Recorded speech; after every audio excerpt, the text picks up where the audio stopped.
캐나다 노인들에게는 깨워주기라는 이름의 계모임이 있다고 합니다.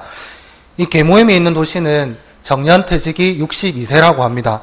그런데 이 정년퇴직을 하고 나면 평균적으로 5년 이내에 다들 죽는다고 합니다. 직장에 있을 때는 매일 아침에 7시에 일어나서 8시까지 회사에 가게 되고 그렇게 부지런하게 생활을 하게 되었지만 은퇴를 한 이후에는 아침에 그렇게 일찍 일어날 일이 없으니까 마음 놓고 잠을 자게 되었다고 합니다.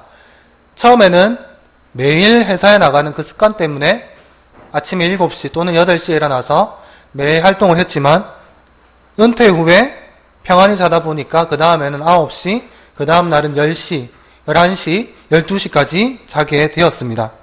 이렇게 잠이 늘어서 하루에 3끼 먹던 식사가 2끼가 되고 2끼 먹던 식사가 1끼로 줄어들고 하루에 8시간 자던 사람이 20시간까지 자는 그러한 사건이 일어났다고 합니다. 그때쯤 되면 잠이 얼마나 달콤한지 알 수가 없게 된다고 합니다. 하루하루 자는 시간이 늘어나고 그 자는 시간이 늘어난 만큼 습관이 되어서 그게 생활의 패턴으로 굳어져 버린다는 것입니다.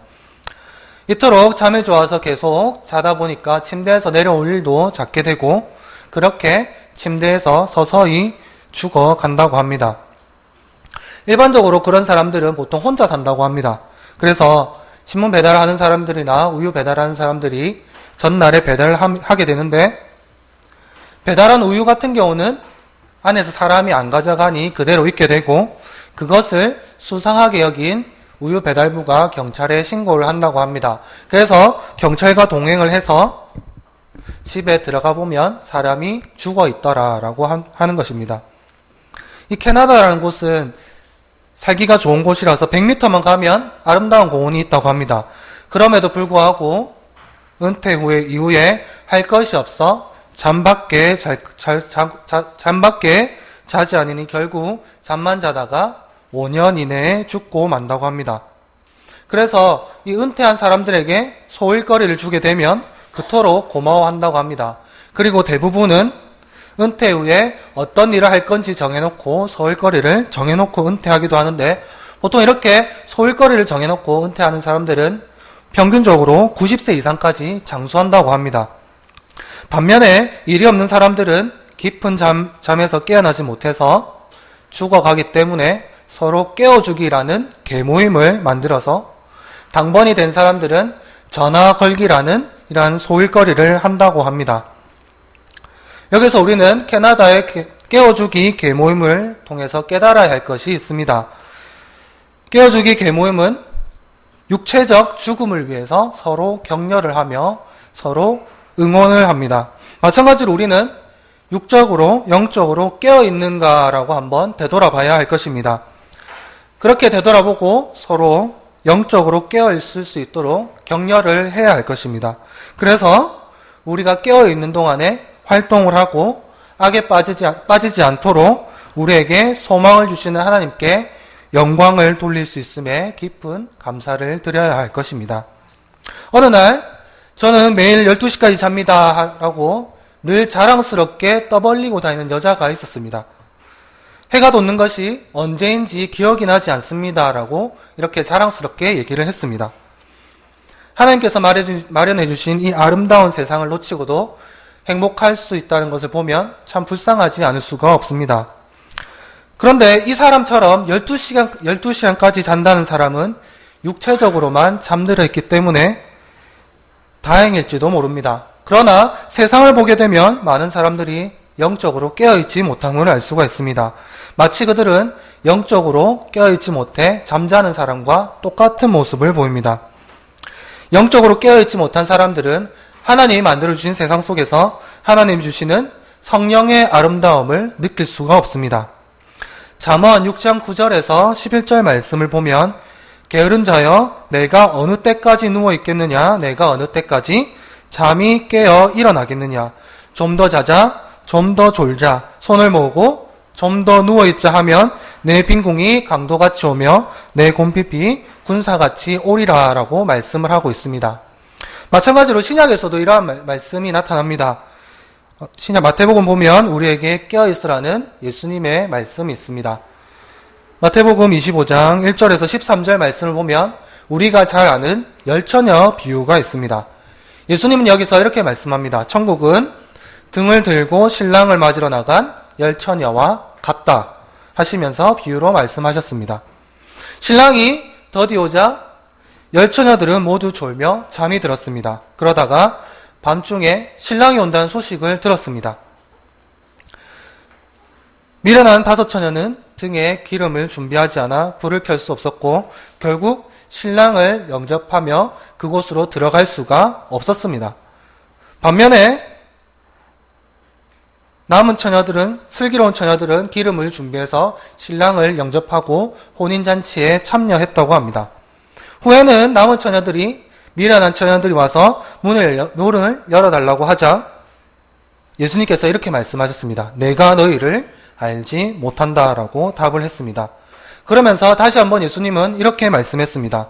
깨어있어라 너희는 그날과 그때를 알지 못하느니라 라고 말씀했습니다. 우리는 어쩌면 주님이 오시는 그날을 알지 못합니다. 그래서 그날을 알지 못하기 때문에 기다림에 지쳐서 졸거나 잠이 들 수가 있습니다. 그러나 기름을 준비하고 있던 슬기로운 다섯 처녀들처럼 항상 준비하는 삶을 삶으로써 주님이 이때 오는, 이 세상에 오는 그날을 기다리며 준비를 해야 될 것입니다. 슬기로운 다섯 처녀들처럼 우리는 언제라도 영적으로 깨어 있어서 주님을 맞을 준비를 하고 있어야 합니다. 그러면 우리가 영적으로 깨어서 어떻게 살아가야 될지 오늘 말씀을 통해서 알아가기를 원합니다. 본문 8절을 보게 되면 우리는 낮에 속하였으니 정신을 차리고 믿음과 사랑에 호신경을 붙이고 구원의 소망의 투구를 쓰자라고 말씀을 하고 있습니다. 8절에 나오는 이 호신경이라는 단어는 어떤 것을 뜻하는 것일까요? 이 호신경의 사전적 의미를 보게 되면 예전에 갑옷의 가슴 쪽에 호신용으로 붙이는 구리 조각을 일컫는 말이라고 되어 있습니다. 이 호신경은 상처를 보호하는 기구라고 볼 수가 있습니다. 그러면 혹시 믿음과 사랑의 호신경, 구원의 소망의 투구라고 했을 때 생각나는 단어나 혹시 생각나는 물건이 없으신지요? 성경을 하나 찾아보겠습니다. 에베소서 6장 14절에서 17절 말씀입니다. 에베소서 6장 14절에서 17절 말씀입니다. 신약 성경 317면에 있습니다. 에베소서 6장 14절에서 17절 말씀입니다. 에베소서 6장 14절에서 17절 말씀 다 찾으신 줄 알고 14절에서 17절 말씀 한 목소리로 읽도록 하겠습니다. 시작! 그런즉 서서 진리로 너희 허리띠를 띠고 의의 호신경을 붙이고 평안의 복음이 준비한 것으로 신을 신고 모든 것 위에 믿음의 방패를 가지고 이로써 능히 악한 자의 모든 불화살을 소멸하고 구원의 투구와 성령의 검 곧 하나님의 말씀을 가지라. 아멘. 이 말씀의 모든 것은 우리가 악을 대적하고 우리의 행함을 바르게 하도록 하기 위한 하나님의 전신갑주를 의미합니다. 우리는 하나님께서 주시는 전신갑주를 두르고 거룩하게 살아야 합니다. 본문의 앞장인 데살로니가 4장 3절을 보게 되면 하나님의 뜻은 이것이니 너희는 거룩함이라 곧 음란을 버리고 라고 말씀을 합니다. 이어서 5절 말씀을 보면 하나님을 모르는 이방과 같이 세욕을 따르지 말고라고 말씀을 합니다. 현재 세상은 말로 못할 정도로 말로 표현하기 힘들 정도로 악하고 음란한지 모릅니다. 여러분들이 생각하는 것 이상으로 악하고 음란합니다. 제가 사는 동네가 부산의 연산동이라는 곳입니다. 근데 제가 사는 집이 출입구에서 나가서 오른쪽으로 가면 번화가고 왼쪽에 나가면 주택가의 시작점이 있습니다. 그래서 문을 열고 30초만 걸어 나가면 세상과 또 다른 세상을 보게 됩니다. 얼마나 휘황찬란한지 네온사인이 번쩍번쩍하고 술 취한 사람들은 많고 항상 시끄러운 소리가 따라다니는 곳이 연산동입니다. 그리고 제가 사는 곳입니다. 그래서 제가 우스갯소리로 우리 이제 부산에 살지 않는 동기들에게 연산동을 소개할 때 이렇게 소개합니다. 소돔과 고모라라고 소개를 합니다. 그런데 이런 소돔과 고모라는 악하고 얼마나 음란한지 사람들이 항상 붐비는 곳입니다. 그런데 이 소돔과 고모라를 찾는 사람들은 공통점이 있습니다. 꿈도 희망도 없이 가슴속이 뭔가 허전해서 그것을 채우기 위해서 항상 그 자리에 온다는 것입니다. 그런데 그걸로 과연 자기의 빈 곳이 채워질까요? 채워질 리가 없습니다. 그래서 채워지지 않으니까 또 같은 곳을 찾아서 악한 세상에 몸을 담그게 됩니다. 소돔과 고모라를 찾는 사람들은 항상 똑같은 사람입니다. 어제 그 사람이 또 오늘 그곳을 찾게 되고 오늘 그 사람이 또 내일 그곳을 찾게 됩니다. 그래서 세상을 가자는 대로 살게 되고 자신의 영을 죽여버리는 그러한 행동을 반복하고는 합니다. 우리는 그리스도인으로서 이런 무분별한 삶의 반복을 막기 위해서 영적으로 깨어 있어야 합니다. 전도서 1장 2절을 보면 전도자가 이르되 헛되고 헛되며 헛되고 헛되니 모든 것이 헛되다라고 얘기를 합니다. 이 말씀을 자칫 잘못 해석하게 되면 솔로몬이 헛되다고 했으니 다 필요가 없겠구나라고 받아들일 수가 있습니다. 그런데 여기는 기본적으로 바탕이 되는 전제가 되는 말씀이 있습니다. 하나님이 계시지 않으면 헛되다는 것입니다. 전도서의 저자인 솔로몬은 하나님을 경외하고 그 말씀을 지키는 것은 헛되지 않다라고 분명히 못을 받고 있습니다.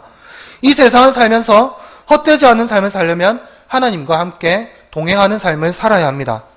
하나님과 함께 동행하는 삶이 바로 영적으로 깨어있는 삶입니다. 헛되고 헛된 세상 속에서 하나님을 경외하고 하나님께서 우리에게 주시는 성령의 전신갑주를 입고 행동을 해야 할 것입니다.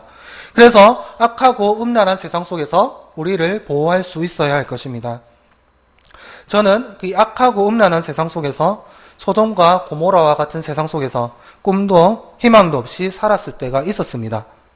그런데 하나님이 계시지 않으면 헛되다라는 말을 깨닫는데 전신갑주를 제가 입는 데까지 과연 몇 년이나 걸렸을까요?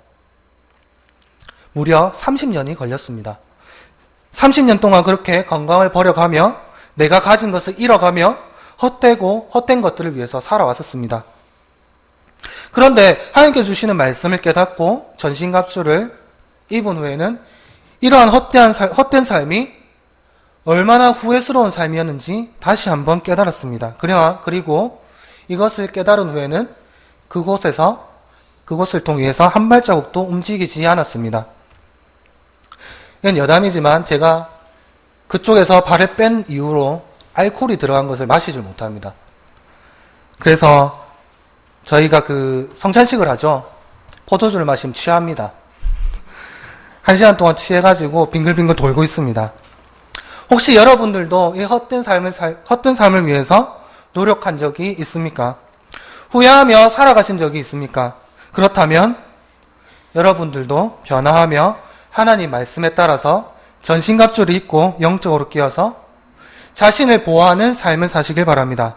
헛된 삶을 사는 것이 아니라 영적으로 충만한 삶, 하나님 안에서 만족하는 삶을 살기를 바랍니다. 하지만 우리는 깨어서 우리 자신만을 보호하는 삶을 살아서는 안 될 것입니다. 영적으로 깨어서 우리가 누리는 평안한 삶을 다른 사람에게도 누릴 수 있도록 영적 영향력을 끼쳐야 합니다. 본문 11절 말씀을 보면 그러므로 피차 권면하고 서로 덕을 세우기를 너희가 하는 것 같이 하라라고 말씀을 합니다. 우리는 다른 사람들을 격려하며 영적으로 깨어날 수 있도록 도와줘야 합니다.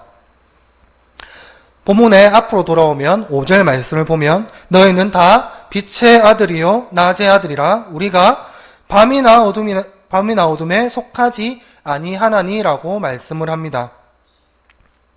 성경에서 우리를 보고 빛의 아들, 낮의 아들이라고 말씀을 합니다. 흔히 빛은 어둠을 물리치고 밝혀주는 역할을 합니다. 이 빛을 보면 태초에 하나님께서 천지를 창조하실 때 땅이 온돈하고 공허하며 흑암이 깊음 위에 있고 하나님의 영은 수면 위에 운행하신다고 했습니다. 이때 하나님께서 빛이 있으라라고 명하셨습니다. 그래서 흑암이 가득한 온 땅을 밝혀주셨습니다. 하나님께서 빛을 만드셔서 흑암을 물러나게 하신 것처럼 우리 그리스도인들도 죄로 가득한 세상 속에서 죄로 물든 사람들의 어두운 마음을 비춰주어야 할 것입니다. 그래서 스스로 어둠 속에서 빛으로 나올 수 있도록 예수 그리스도의 영적 자녀가 될 수 있도록 도와줘야 할 것입니다. 데살로니가 4장 말씀에도 너희들 자신이 하나님의 가르침을 받아 서로 사람이라 라고 말씀을 하고 있습니다. 하나님께서 주시는 가르침을 우리는 사랑으로 깨달아야 할 것입니다. 그리고 그 사랑으로 깨달은 것을 다른 사람에게 영적으로 영향력을 줄 수 있는 사람이 되어야 할 것입니다. 목사님과 운전을 아주 험하게 하는 기사님이 죽어서 심판을 받기 위해 하나님 앞에 섰습니다. 죽은 사람의 이름을 보고 하나님은 기사님에게 이렇게 말했습니다. 자네는 천국으로 가게. 운전을 험하게 한 기사는 당연히 지옥으로 갈 것이라고 생각을 했지만 이 하나님의 뜻밖의 답에 깜짝 놀라서 정말요 감사합니다라고 즐거워했습니다. 그 모습을 본 목사님은 저 기사가 천국에 가니 목사인 나도 당연히 천국에 가겠구나라고 생각을 하고 있었습니다. 이때 하나님께서 목사님에게 이렇게 말씀을 했습니다. 목사 자네는 지옥으로 가야겠네라고 말씀을 했습니다. 목사님은 기가 차서 되물었습니다. 아니 저 운전을 험하게 해서 다른 사람에게 피해를 주는 기사도 죽어서 천국에 가는데 목사인 제가 왜 지옥에 가야 됩니까? 제가 저 사람보다 세상에서 더 좋은 일을 많이 하지 않았습니까? 라고 얘기를 했습니다. 하나님은 목사님의 질문에 이렇게 대답을 했습니다. 목사 자네와 기사는 사람들에게 많은 영향을 주었네. 하지만 자네가 설교하고 있을 때는 성도들이 모두 졸고 있었고 기도 시간에는 자고 있었네. 그러나 기사가 운전할 때 옆에 타고 있던 모든 사람들은 늘 깨어서 기도를 하고 있었다는 것을. 목사님이 설교할 때는 성도들이 졸려서 꾸벅꾸벅 졸고 기도하는 시간에 자고 있었던 반면에 기사가 운전할 때는 주여 주여 살려주시옵소서 무사히 목적지까지 갈 수 있도록 인도하여 주시옵소서라고 깨어서 기도했다는 것입니다. 성도들을 졸게 한 목사는 지옥에 사람들이 깨어서 하나님께 기도할 수 있도록 영향력을 준 기사님은 천국에 가게 되었다는 이야기가 있습니다. 우리는 이야기 속의 목사님이나 기사님처럼 누군가에게 영향력을 끼치는 사람이 되어야 됩니다. 물론 이야기 속의 목사님이나 기사님처럼 행동을 하면 안 될 것입니다. 우리는 빛을 만드시고 흑암을 물리치사 하나님께서 보시기 좋았더라라고 말씀하신 것처럼 사람을 변화시킬 수 있는 영적 영향력을 행사해야 합니다. 우리의 주변에 있는 세상에 있는 사람들이 영적으로 변화해서 영적으로 깰 수 있도록 우리들이 도와주어야 할 것입니다. 그러기 위해서는 우리가 그들 앞에서 먼저 모범을 보여야 합니다. 우리가 먼저 모범을 보여야 하는 그러한 변화된 모습을 보여야 할 것입니다. 성경을 하나 또 찾아보겠습니다. 에베소서 4장 22절에서 32절까지 말씀입니다. 에베소서 22절에서 32절까지 말씀입니다. 신약 314면입니다.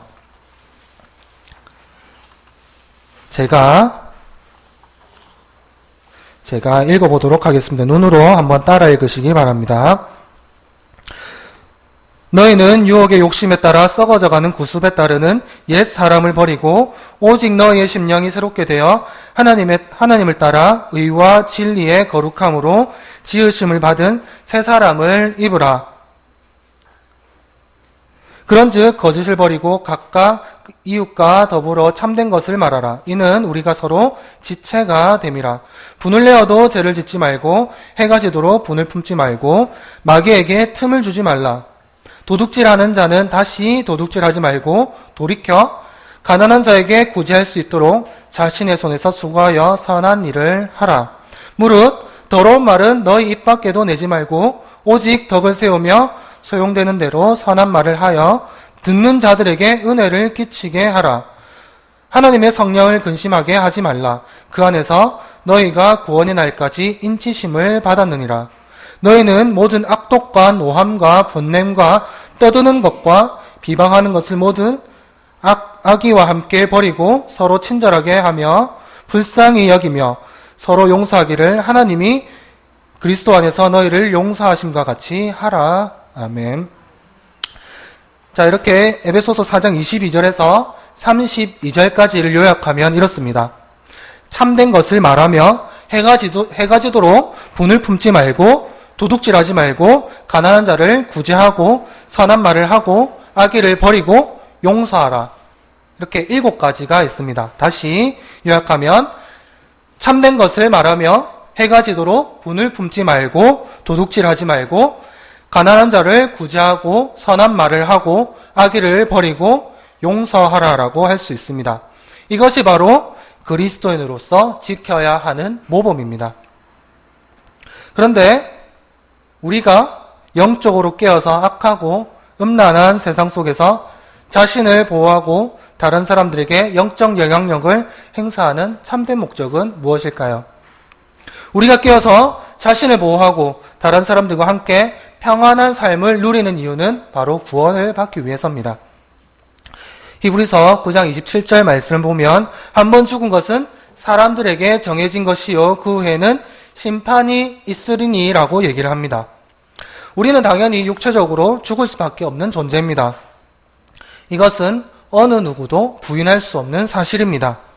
그런데 주님께서 우리에게 이렇게 말씀합니다. 마가복음 13장 37절 말씀에 깨어있으라 내가 너에게 하는 이 말이 모든 사람들에게 하는 말이니라. 그리고 계시록 16장 15절 말씀을 보면 보라 내가 도둑같이 오리니 누구든지 깨어 자기 옷을 지켜 벌거벗고 다니지 아니하며 자기의 부끄러움을 보이지 아니한 자는 복이 있도다라고 얘기를 합니다. 주님의 날은 세상 사람들이 평안하다 그럴 때 도적같이 임하게 될 것입니다. 그래서 그리스도인들은 늘 영적으로 깨어 있어야 합니다. 영적으로 깨어서 말씀에 따라 살아가며 주님께 순종하며 거룩한 길을 가야 할 것입니다. 우리 주님께서 이 땅에 다시 오실 때 또는 우리가 죽어서 주님께 돌아갈 때 10처녀에 비유해서 슬기로운 5처녀가 혼인잔치에 들어갔던 것처럼 우리들 역시 깨어있어 부끄럽지 않은 자들이 되어야 할 것입니다. 우리는 하나님께 큰 사랑을 받고 있습니다. 값없이 주시는 하나님의 큰 사랑, 은혜를 받고 있습니다. 그렇게 우리는 주님 보시기에 부끄러운 행동을 하면 안 될 것입니다. 그리고 그리스도인으로서 기도에 힘쓰고 다른 사람들에게 영적 영향력을 행사해서 주님 뵙는 그날까지 거룩하게 살아야 할 것입니다. 그러한 거룩한 삶, 복된 삶을 사는 저와 여러분이 되기를 예수님의 이름으로 축복합니다. 기도하겠습니다. 우리를 늘 염려와 걱정으로 지켜주시는 하나님, 우리가 하나님 전에 나와 하나님의 말씀을 들을 수 있도록 이끌어 주심에 감사드립니다. 하나님, 우리는 악하고 음란한 세상 속에서 중심을 잡으며 영적으로 깨어있는 삶을 살기를 원합니다. 악한 사탄의 공격으로부터 이겨내며 성령님의 능력으로 바로 서 있기를 원합니다. 주님, 우리를 붙들어 주시옵소서. 주님께서 우리를 붙잡아 주셔서 영적으로 깨어날 수 있도록 도와주시옵소서. 세상 사람들에게 그리스도인으로서 참된 것을 말하며 해가 지도록 분을 품지 말며 도둑질하지 말고 가난한 자를 구제하고 선한 말을 하며 악의를 버리고 용서하는 사람으로 살 수 있도록 도와주시옵소서. 그리하여 주님께서 우리가 깨어 주님을 믿지 않는 사람들에게 영적 영향력을 행사할 수 있도록 도와주시옵소서. 우리를 사랑하시고 구원하여 주시는 예수 그리스도 이름으로 기도드립니다. 아멘.